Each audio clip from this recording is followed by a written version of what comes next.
Hi, I'm Rita Wilkins, also known as the Downsizing Designer. So as the Downsizing Designer, people talk to me about everything that includes downsizing, decluttering, and so forth.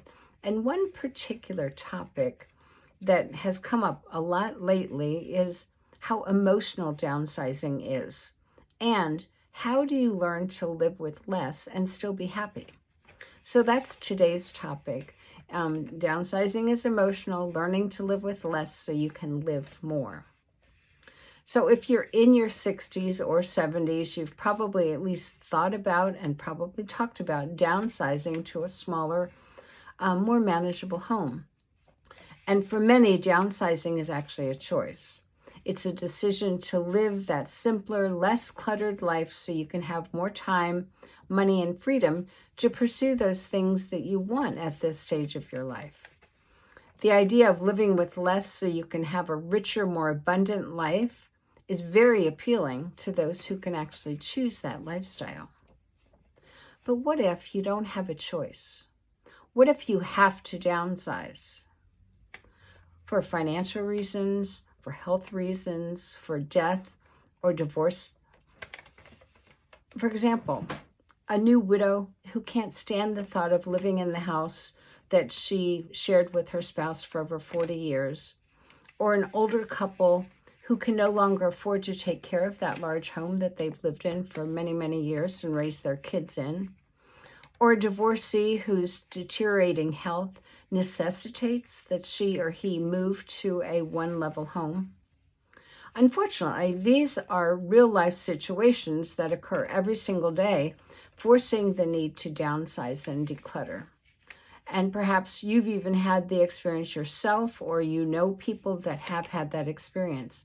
So if this does happen and you're forced to downsize, how can you learn to live happily with less? And maybe even discover the rich, abundant life that you can have without that big house and without all that stuff. So as an interior designer for over 35 years, I have worked with many clients in situations like this. And the good news is most of them ended up being even happier than they ever thought they possibly could be. It's a little bit like that rainbow that occurs after a big rainstorm. So learning to live with less so you can live more in 5 simple steps. Number 1 is to acknowledge that downsizing and decluttering is going to be an emotional journey. So brace yourself for the ups and downs that may at times feel like a roller coaster ride. And accept the fact that it will be overwhelming and stressful at times, but that it is just a process that can be managed with a good plan that you can implement over time, one step at a time. The second thing is to realize that there are many benefits to living with less space and less clutter. So 1, less space to clean, organize, or manage. It's less expensive to maintain. There's more time to focus on what really matters to you. And there's more freedom to create that life that you've maybe always wanted, but you couldn't because you had such a big house. Then the third way that you can learn to live with less so you can live more is to embrace the art of letting go. So there's power in learning to let go of those things from your past that no longer serve you, that you no longer want, need, or will ever use again. And you can actually develop a very strong decluttering muscle where over time the process actually gets much, much easier. And the 4th step in learning to live with less and live more is practicing the mindset of having enough and being enough. This is one that I struggled with for a long time, but once you achieve this, it's a very special place to be in your life. There's true freedom and true joy when you reach that point of not needing or not wanting more. You're peaceful, you're content, you have all you want and all you need. And the 5th step is to take time to appreciate the little things in life. So where I live right now, I live right near the water. I get to walk every single morning and watch sunrise. And that's such a joy. And given that I didn't have that before, I'm just even more appreciative of that little thing that I get to do every day. So whether it's sunrise, sunset, a great cup of coffee or a fine wine, or those intimate conversations that you have with family and friends.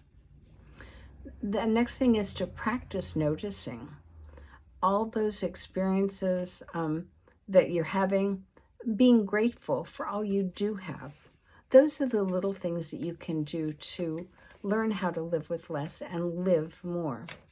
And then the next one is to focus on what matters most to you and let go of everything else that doesn't. When you start being intentional about what you let into your life and have boundaries around only those things that matter to you, life gets so much more pleasurable. So if you follow these steps, you'll realize it is possible to live a very rich, abundant life with less. So I'm wishing you a blessed journey, and please feel free to reach out to me. I also want to announce that just today, we launched a course that I've been working on for the last couple of months. It's called 8 Proven Methods of Decluttering. So if you need help decluttering and downsizing, this is an online, on-demand video course that's designed to help you live a clutter-free life. You can go to my website, Rita Wilkins, at ritawilkins.com, and you can sign up. We are offering it just for a couple of weeks at $29. So hopefully that will help you. Take care.